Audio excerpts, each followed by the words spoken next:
Magandang araw po sa inyong lahat mga katribo.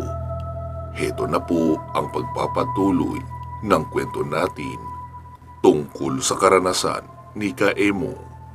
Ipagpatuloy na natin ang kwento. Lalo pang lumaki ang paghanga ko sa aking gabay.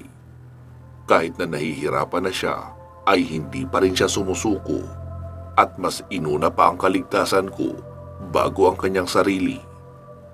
Dahil sa sinabi ni Amaya, kinuha kong muli ang punyal sa ibabaw ng stand at nilagay ko sa short ko.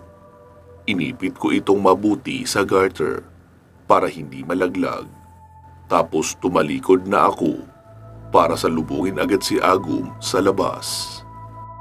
Tumakbo ako papalabas ng templo at nang makarating sa may tarangkahan, huminga ako ng malalim sa kakabadong tumapak sa tulay. Kumapit uli ako sa mga lubid habang dahan-dahang umuusad. Saka maingat kong tinapakan ang mga kahoy para hindi ito mabigla sa aking bigat.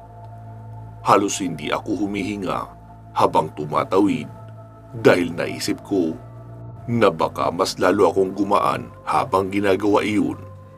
Pero habang umuusad ay paunti-unti na rin akong nanginginig dahil sinusumpong na naman ako ng aking phobia.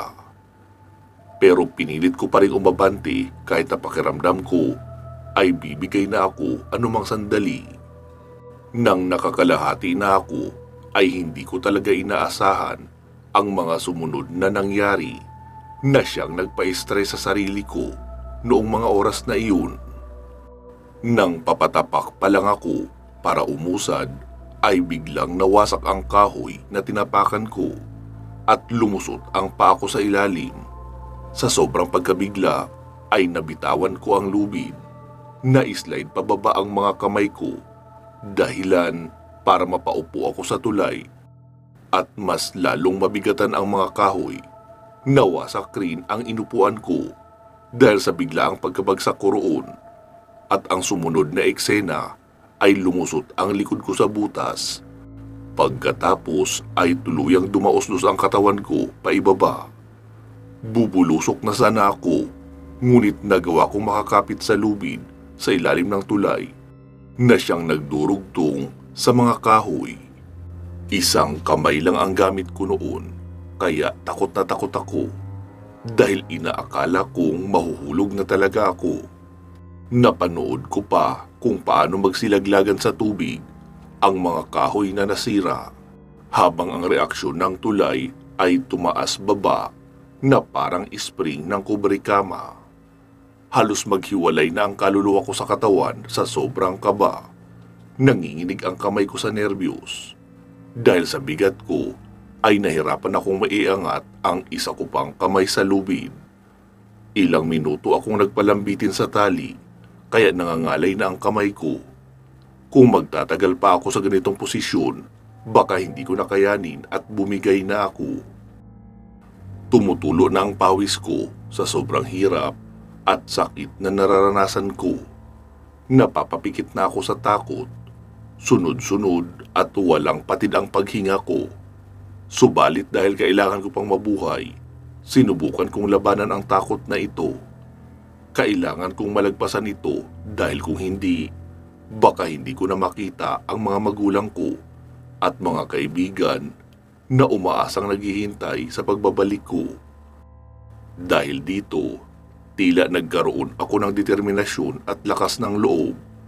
Sinubukan kong igalaw ang katawan tapos sumipa ako sa hangin at inangat ang isa pang kamay para makahawak sa lubid.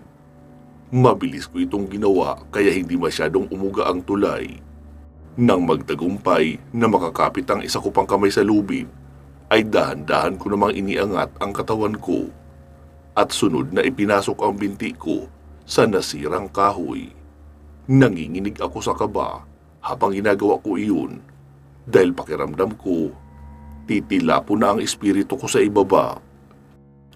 Pero dahil sa ayaw ko pang makaharap si kamatayan, kaya tinatagan ko ang loob ko at pinilit na inusog ang katawan hanggang sa magawa kong makaangat sa ilalim ng tulay. Diyos ko, salamat! Maraming salamat po. Binigyan niyo ako ng lakas.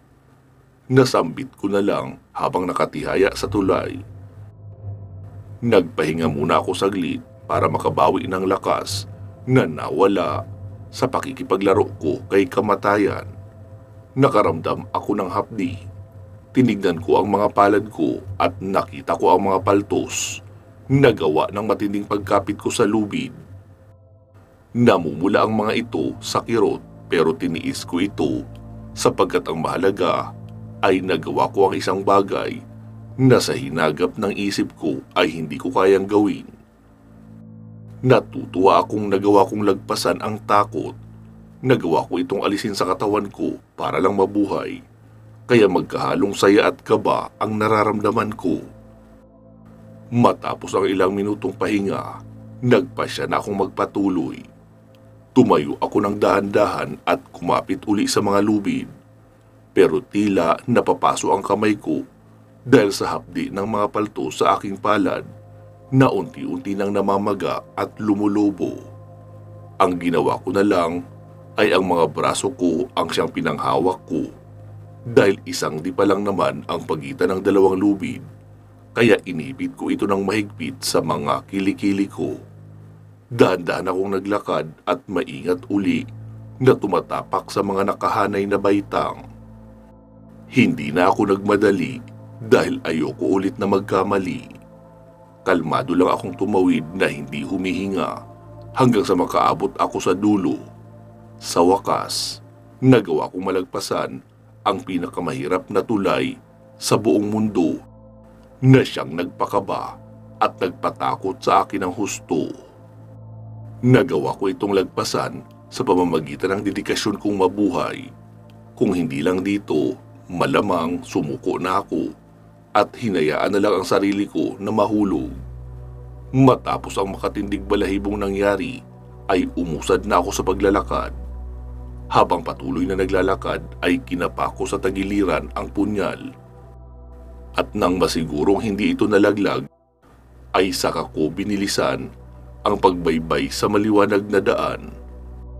Subalit pagsapit ko pa lang sa pasukan ng silid, natigilan ako ng dalawang mapupulang ilaw ang namataan ko na tila naghihintay at nakaangat sa madilim na sulok. Dahil dito, napaurong ako sa takot, sabay hinugot palabas ang punyal. Alam ko ang ganitong klaseng mga ilaw.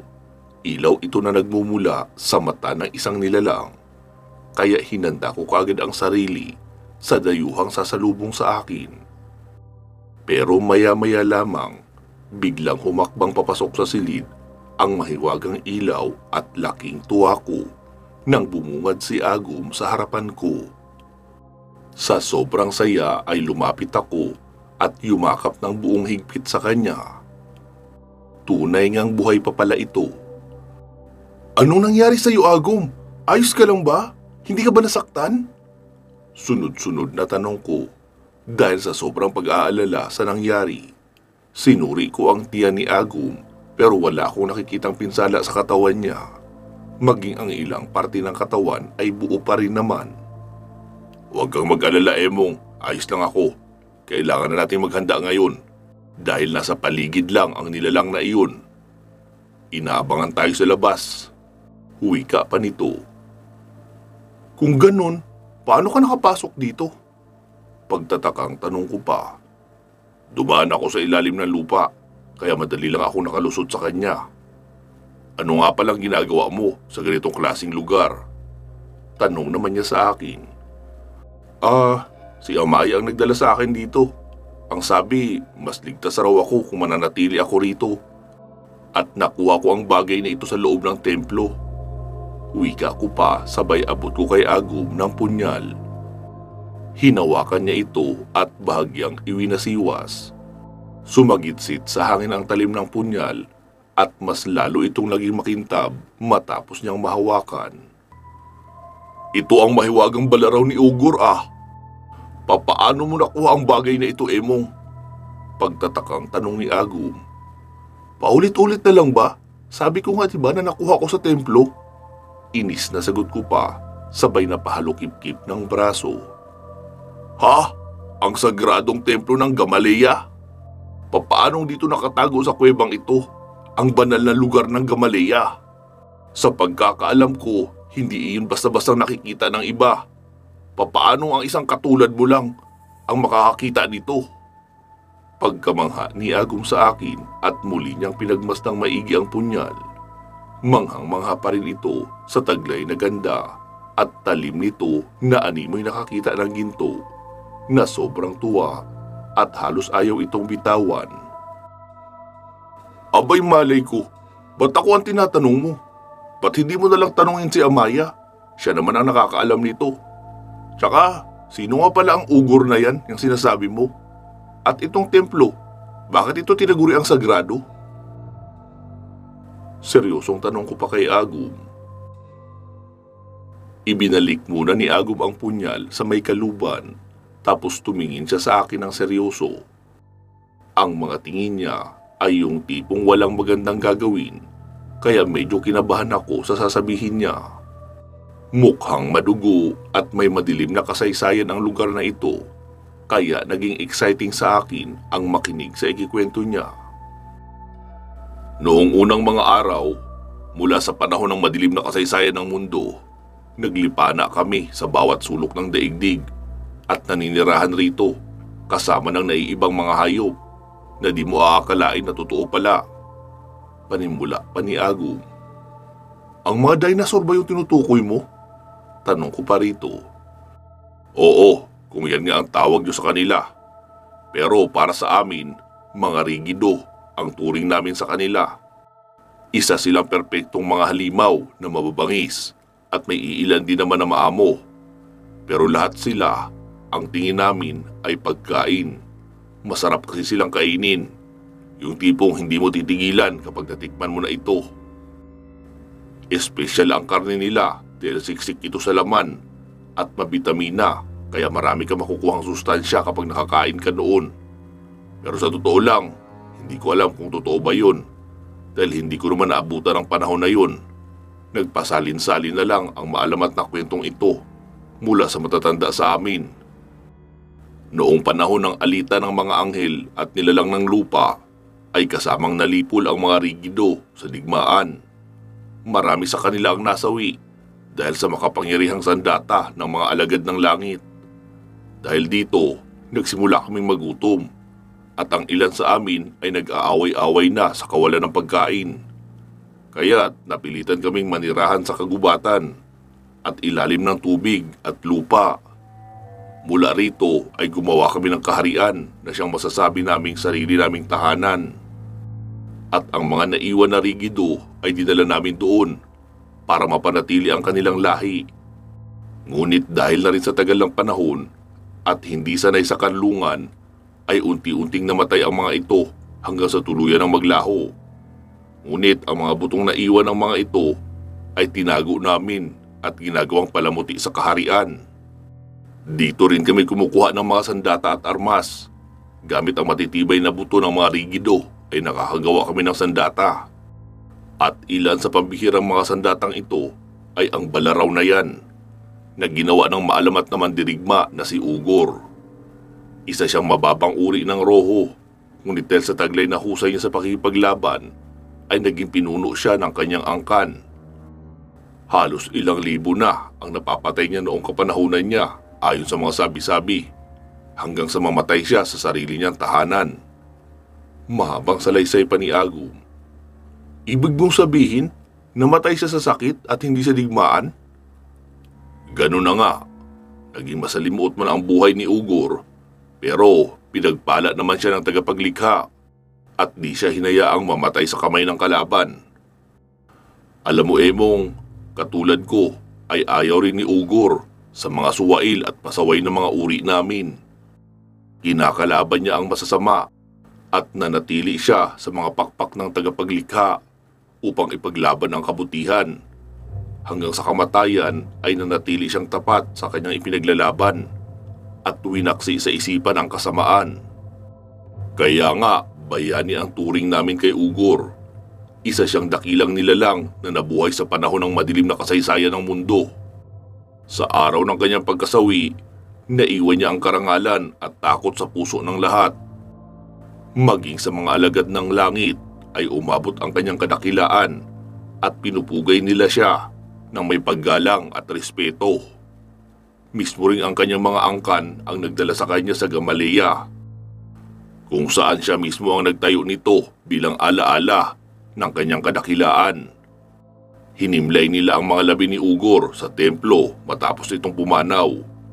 Kahit wala na ito, ay nananatili pa rin ang kanyang mga naiwang alaala sa mundo at sa daigdig namin. Kaya naging sagrado at kinakatakutan ng templong ito ng mga nilalang na suwail. Walang nagtatangka pumasok dito dahil pinapaniwalaang masusunog ang sinumang lumagpas sa nakatayong bakod na nakapalibot sa templo. Kung ganun, may harang pala na nakalagay rito. Pero papaano ka rin nakapasok? Gayong napakahirap naman palang pasukin ito. Gulat na tanong ko pa. Pinagsama-samang orasyon at kaalaman ang ginagamit ng mga roho. Ngunit alam ko kung paano babasagin ang harang dahil nagmula din ako sa angkan na iyon. Kaming mga pinili lang ang binigyan ng otoridad kung paano kontrahin ang orasyon, kaya madali lang sa amin na maglabas-pasok dito. Ngunit ang mahirap nga lang ay kung paano ito matagpuan. Maswerte ka at nakilala mo ang divinang iyon. Mukhang marami siyang nalalaman pagdating sa mga lugar at sagradong bagay. Wika naman ni Agum, kaya medyo naunawaan ko na ang lahat. Pero paano naman ako nakapasok? Gayong wala naman akong binanggit na orasyon. Nalilitong tanong ko pa. Malamang nabuksan na ito ng gabay mo na babae bago ka pa makapasok dito. At muli ring ibinalik upang hindi makalusot ang nilalang na si Sakur. Paliwanag pa ni Agum, kaya tumangulang ako. Kung ganun, ano nang plano natin ngayon? Usisa ko sa kanya. Sa ngayon, kailangan natin uli siyang harapin upang matapos na ang suliraning ito. Tugon ni Agum. Pero ingatan mong huwag siyang mahati sa dalawa ha, dahil nasa loob niya pa rin ang espiritu ni Lola Esther. At ang katawan nito, ang ginagamit niya bilang pisikal na katawan. Diba? Huwag mong kakalimutan yun ha. Oo, alam ko naman yan, Emong. Sa puso natin siya titirahin para manghina siya. Saka mo siya susunugin gamit ang dignum. Tandaan mo, Emong, ito lang ang pag-asa natin para matalo siya. Kaya huwag kang magkakamaling tumakbo. Naiintindihan mo ba? Bilin pa sa akin ni Agum na agad namang ikinasingkit ng mga kilay ko. Ang yabang mo ah! Anong akala mo sa akin? Duwag? Pasinghal ko kay Agum. Pinapaalalahanan lamang kita dahil iniwan mo ako kanina matapos mo lang ako makitang bumagsak. Sagot naman ni Agum. Aba, akala ko kasi patay ka na noon eh. Hindi ka na nga gumagalaw. Kaya naisip ko na tumakas na lang para iligtas ang sarili ko. Para namang kakayanin ko yung Sakur na yun. Kita mong ikaw nga hirap na hirap eh. Tapos anong gusto mo? Harapin ko siya, makipaglaban ako doon. Teka, nawawalan ka na ba ng tiwala sa akin? Masungit kong tanong habang nakataas ang kilay. Wala naman ako sinasabing ganun. Pinapaalalahanan lang naman kita. Yun lang. Paglilinaw naman ni Agum. Pwes, hindi ako natutuwa sa paalala mo. Nakakainsulto ka. Tara na, baka magbago pa isip ko eh. Wika ko pa, sabay nag-walk out na ako. Sinundan lang ako ng walang imik ni Agum nang tinaha ko ang madilim na bahagi ng kuweba. Noong makarating ako sa may bukana ay natanaw ko sa malayo ang itim na nilalang na nakatayo sa bungad ng kakahuyan. Mukhang kanina niya pa kami hinihintay at wala talaga itong balak na umalis sa pwesto. Mukhang nakikita niya rin kami dahil ngumisi ito ng bahagya. Matapos ang ilang sandaling pagtitig sa kanya, napatingin ako kay Agum nang mapakamao ito sa inis sa ngisi ni Sakur. Tila atat na rin itong makaganti sa ginawa sa kanya ng Anunnaki at apurado ng maglunsad ng atake. Sinabihan ko ito na kumalma muna dahil masisira ang plano namin kapag pinairal niya ang galit sa kanyang puso. Pinarelax ko muna siya at hinintay na kumalma bago kami sabay na lumabas ng kuweba. Nasa utak na namin ang mga gagawin, kaya wala ng bulong-bulungan na namamagitan sa amin. Tumayo lang kami sa may bukana ng kuweba at nagmasid sa kilos ng kalaban. Hawak ni Agum ang punyal, habang ako naman ay mahigpit na nakapulupot lang sa kamay ko ang dignum. Kung kanina, hinintay pa namin na makaatake ang kalaban, ngayon ay uunahan na namin ito bago pa makabitaw ng atake. Nang sa gayon ay mabawasan ang kanyang pagiging agresibo. Sasagutin namin ng sabay ang bawat atake niya para mawala ito sa focus. Tapos saka namin ito papaulanan ng malalakas na teknik na may mga selyo ng orasyon. At kapag bumigay na ito sa mga atake, ay doon na namin tatapusin gamit ang dignum na inorasyonan ko ng orasyon ng 7 santo. Pero bago yun mangyari, kailangan makalapit muna ito sa amin para mas daman niya ang bawat pasakit. Kaya lang ay hindi pa ito gumagalaw sa kinakatayuan niya, kaya nakakapagtaka talaga. Kung tutusin ay kanina pa ito lumapit sa amin para maunahan kami. Pero sa nakikita ko, tila nababasa niya ang pinaplano namin. Kaya hindi pa siya kumikilos para maglunsad ng atake. Nakatayo lang ito sa tabi ng puno na tila kandilang naghihintay na malusaw. Ni hindi ko malang ito narinig na nagsalita o kaya tumawa. Panay ngisi lang siya na parang inaasar kami. Dahil dito, hindi na nakatiis si Agum at siya na ang naunang sumugod. Sa sobrang bilis niya, nawala ito bigla sa tabi ko at sa isang kisap mata, nasa harapan na ito ni Sakur na nanatili pa rin na nakatayo at hindi natitinag. Inundayan niya ng pagsaksak si Sakur sa puso, pero mabilis pa sa 4:00 natapik ni Sakur ang kamay ni Agum, tapos hinawakan niya ito sa balikat at ibinalibag sa lupa. Animoy lumindol sa paligid nang dumamba ang katawan ni Agum. Nawasak ang lupa at umangat ang hamog sa paligid. Hindi ko makita si Agum dahil sa kapal ng hamog, kaya nag-alala ako sa kalagayan niya. Baka kung napaano na naman ito sa lakas ng atake ni Sakur.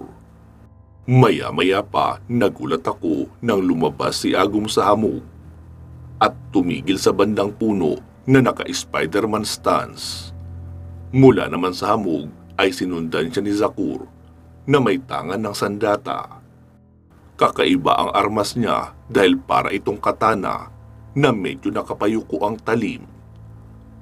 Yung tipong bara na ginagamit sa pagtatanggal ng pako. Nagliliyab ito sa tindi ng apoy na nakabalot dito. Tapos may kung anong inihagis itong bagay na ikinasugat ni Agum sa braso. Ewan ko lang kung shuriken ba yun o karayom. Dahil hindi ito nasundan ng mga mata ko sa bilis ng pangyayari. Napaungol si Agum nang hugutin niya ito sa braso. Bumulwak ang dugo niya pero hindi niya ito ininda. Matapos ito ay ibinalik niya ng pagbato iyon kay Sakur. Kaso sinampal lang ito ng sandata ni Sakur, saka sumagot uli ng pag-atake. Nakaiwas si Agum gamit ang pagpihit sa kanan. Tapos sinipa niya sa mukha si Sakur na siya namang mabilis na nasa lag ng Anunnaki. Nagpakita ito ng malaking ngiti kay Agum.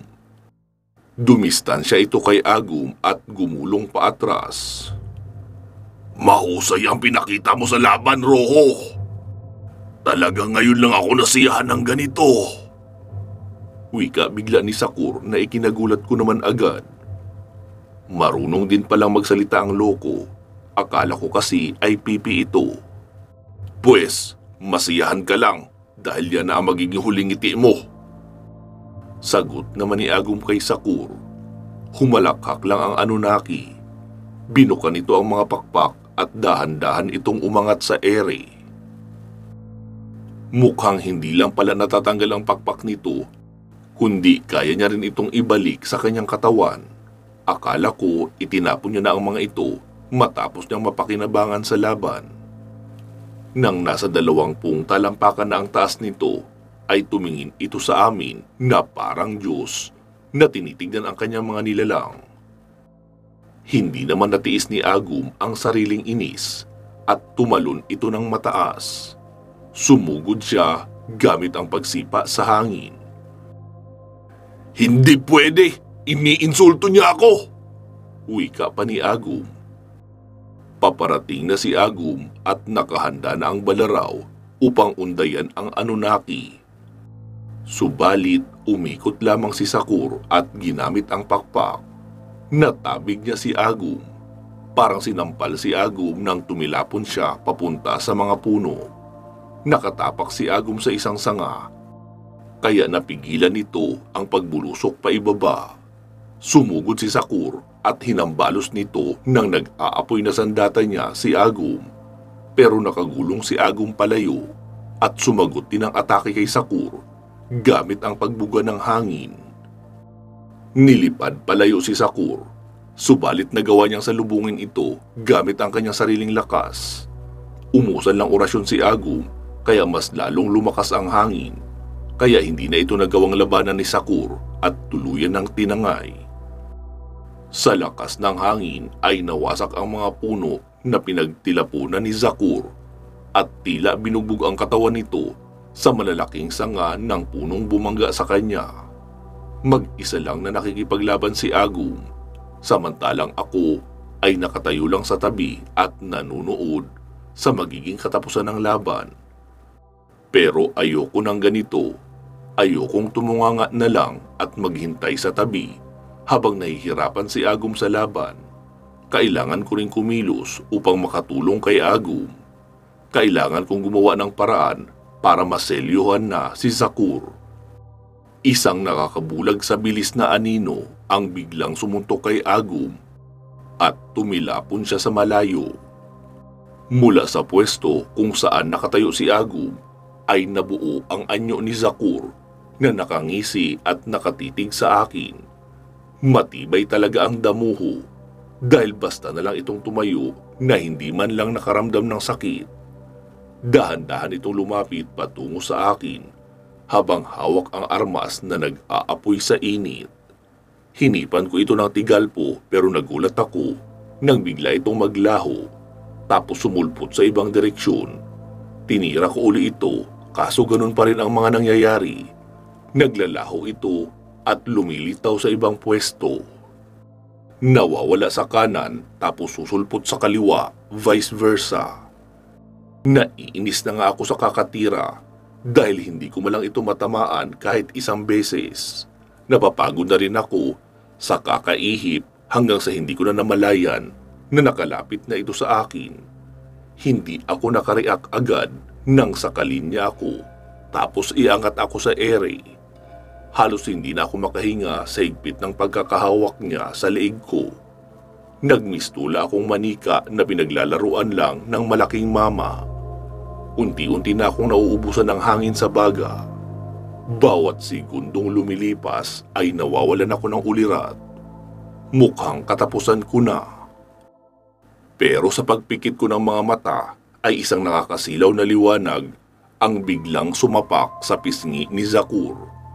Malakas na tumabingi ang mukha nito at nasali ako sa pagtilapon. Pareho kaming tumalsik sa malayo ni Sakur pero dumating agad si Agum at hinablot niya ako mula sa kamay ni Sakur. Tumalon siya ng mataas at tumigil sa bungad ng kuweba. Tinanong niya ako kung nasaktan ba ako. Pero sabi ko kinapos lang ako ng hangin pero ayos lang ako. "Ikaw, kumusta naman ang pakiramdam mo?" Nag-aalalang tanong ko rin kay Agum. "Huwag mo akong alalahanin, Emong. Ayos lang ako. Pagtuunan mo lang ng pansin ang kalaban. Mabilis siya at maliksi kumilos. Kaya lagi ka dapat nakabantay. Patawarin mo rin ako. Nasira ang plano dahil sa kapabayaan ko." Paghingi ng pasensya ni Agum sa akin. "Ano ka ba? Ayos lang yun. Mukhang sa simula pa lang nabasa niya na ang naiisip natin na plano. Kaya alam niya na rin ang bawat galaw natin. Ito siguro ang dahilan kung bakit mas lamang siya sa atin pagdating sa laban. Wika ko pa. Naisip ko na nga rin yan. Mandirigma siya at sanay sa ganitong laban. Hindi na ako nagugulat kung bakit nababasa niya ang laman ng isip natin. Sampit naman ni Agum. Pero may naisip akong magandang plano. Ha? Anong naisip mo? Nagtatakang tanong ni Agum. Simple lang, edi wag tayong mag-isip.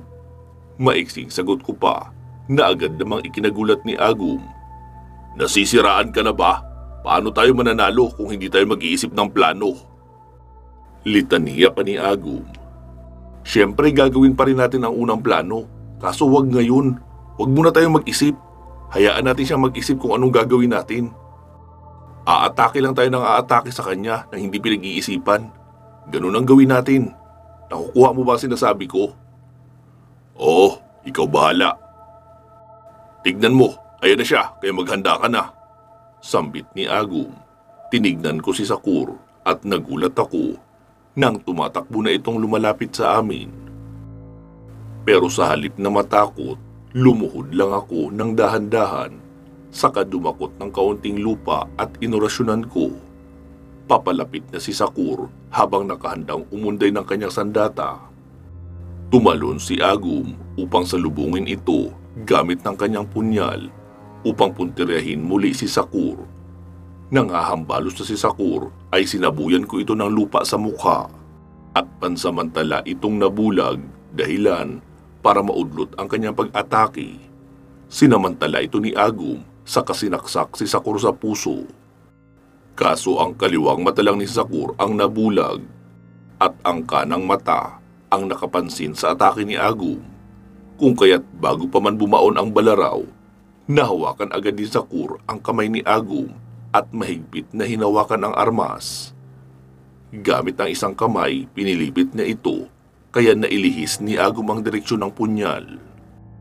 Kasabay nito, isang nakakabulag na atake ang tumama kay Agum, dahilan para umangat ang katawan niya sa ere. Kasunod ang isang sipa na lalo pang nagpaangat sa kanya. Hahatawin na sana ni Sakur si Agum, subalit tinira ko ito ng tigalpo sa binti, kaya nahulog ito pababa sa lupa. Nag-uusok ang kaliwang binti nito kung saan ko tinamaan at muling pinunteriya ang isa pang binti upang hindi na ito makatayo. Sa ganoong eksena ay pabulusok na rin si Agum mula sa pagkakalutang sa ere. At nakahanda na rin ang punyal na nakatuon sa maitim na dibdib ni Sakur. Akmang gagalaw ang isang kamay ni Sakur upang hadlangan ang atake, subalit binato ko ito ng tigalpo, kaya nanginig ang kamay nito at naibaba ang sandata. Nagpatuloy ang pagbulusok ni Agum hanggang sa bumaon sa dibdib ng Anunnaki ang mahiwagang balaraw ni Ugor. Napadaing sa sakit si Sakur nang bumaon sa puso nito ang dulo ng balaraw. At matapos hugutin ay kasamang nahugot ang espiritu ni Lola Esther mula sa loob ng katawan ni Sakur na parang tubig na kumulagwa sa gripo. Unti-unting nabubuo ang pisikal na katawan nito matapos makalabas sa espiritong bahagi ng katawan ng nilalang. Nilapitan ko kaagad ito na walang malay na nakatihaya sa lupa. Tinapik ko sa pisngi sa pagbabaka sakaling magising ito. Pero ilang segundo na ang nakakaraan ay wala pa rin itong malay. Kaya kumabog ng malakas ang dibdib ko at naisip na baka patay na ang matandang si Lola Esther. Kabado kong itinapat ang tenga sa dibdib ng matanda. Ngunit napangiti ako nang marinig ang mahinang pagtibok ng kanyang puso. Halos atakihin ako sa puso sa pag-aakalang patay na ito. Pero iniligtas ito ni Agum gamit ang paghugot ng espiritu niya sa katawan ng Anunnaki. Napansin kong nagsasalita ng mahina si Lola Esther habang ito ay nakapikit. Kaso hindi ko lang maintindihan ang sinasabi niya dahil para siyang nag-uurasyon sa ibang wika. Hinayaan ko lang muna ito nang tawagin ako ni Agum upang sentensyahan na si Sakur na nanatili pa ring paralisado matapos ang ginawa ko sa kanya. Pagkalapit ko sa kanya, napansin kong Isang kamay na lang ang naigagalaw ni Sakur habang pinipigilan itong makakilos ni Agum. Sinaksak ito ni Agum sa kamay para hindi na muli pang makagalaw, kaya nag-uusok ito sa galit. Subalit walang magawa dahil kontrolado na namin siya. Lumuhod ako sa tabi niya habang dahan-dahang tinatanggal sa pagkakapulupot sa aking kamay ang dignum. Pagkatapos ay inusalan ko yun ng orasyon ng 7 santo. Tapos ipinatong sa dibdib ng Anunnaki ang dignum. Nagsisigaw sa sakit si Sakur na animoy napapasok siya sa dignum. Nag-uusok ang katawan nito at unti-unting nasusunog. Tumaas pa ang pagliyab ng apoy matapos itong segundahan ng pag-orasyon ni Agum. Wala itong magawa kundi titigan lang kami ng masama na tila nagbabanta at nag-iiwan ng sumpa. Pero wala akong pakialam dahil pagkatapos nito ay matatapos na rin ang kasamaan ng Anunnaki sa lupa. Nang maging likido na lang si Sakur, ay sinipsip na ito ng lupa at tuluyang naglaho sa aming paningin makaraan ng ilang segundo. Naiwan sa bakas ng kinahihigaan nito ang dignum na buong buo pa rin at hindi man lang nadamay sa nagniningas na apoy. Oh, paano? Tapos na tayo rito. Aalis na ako. Baka magising pa ang matandang kasama mo. Wika pa ni Agum. Oo, syempre, ako nang bahala rito. Salamat nga pala sa tulong mo. Kung hindi dahil sa iyo, malamang hindi ko ito magagawa ng mag-isa. Salamat at nariyan ka palagi upang alalayan ako sa mga laban ko. Hindi ko na nagawang mapigilan pa ang emosyon ko at naluha na ako sa sobrang saya nang manalo kami sa laban. Emong, makinig ka. Hindi lang ako ang gumawa nito kundi tayong dalawa. Mas malaking tulong ang nagawa mo kumpara sa akin. Kaya tama na yung drama mo. Nagiging pangit ka na tignan sa itsura mo ngayon oh. Saan pa ni Agum? O siya, pupuntahan ko na si Lola Esther at baka makita ka pa niya. Pinulot ko na ang dignum sa lupa at isinuot sa aking leeg. Akmang tatayo na ako nang natigilan ako nang maisip na kailangan ko pala ang tulong ni Agum kaugnay sa nasunog na nangyari sa bukirin. Malamang malaki na ang apoy dahil sa ilang oras na nasayang. Kawawa naman ang mga magsasaka kung lalamunin lang ng apoy ang kanilang pinaghirapan. Alam ko na ang naiisip mo, Emong. Huwag kang mag-alala. Inasikaso ko na iyon. Pinatay ko na ang apoy bago pa kumalat sa kabilang bahagi ng bukirin. Napansin ko yun nung hinahanap kita sa paligid at naisip kong apulahin muna. Kaya kaunti lang ang nasira sa mga pananim. Paliwanag ni Agum, kaya natuwa ako sa sinabi niya at nakahinga ng maluwag. Napatingin ako kay Lola Esther dahil unti-unti na itong nagkakamalay. Agum, anong nangyari sa mga buto ni Clara? Tanong ko pa rito. Huwag mo nang alalahanin yun, hindi naman yun nadamay sa sunog. Naroon lang iyon kung saan mo iniwan, kasama ang buntot ng pagi na nabitawan mo sa pagmamadali. Tugon pa ni Agum. Dahil dito, ang tanging aalalahanin ko na lang kung saan ito ililibing at paano ipapaliwanag sa aking mga kaibigan ang mga nangyari. Pansamantala muna natin puputulin dito itong ating kwento. Magsama-sama tayong muli sa part 35. Mag-iingat po kayo palagi at hanggang sa muli.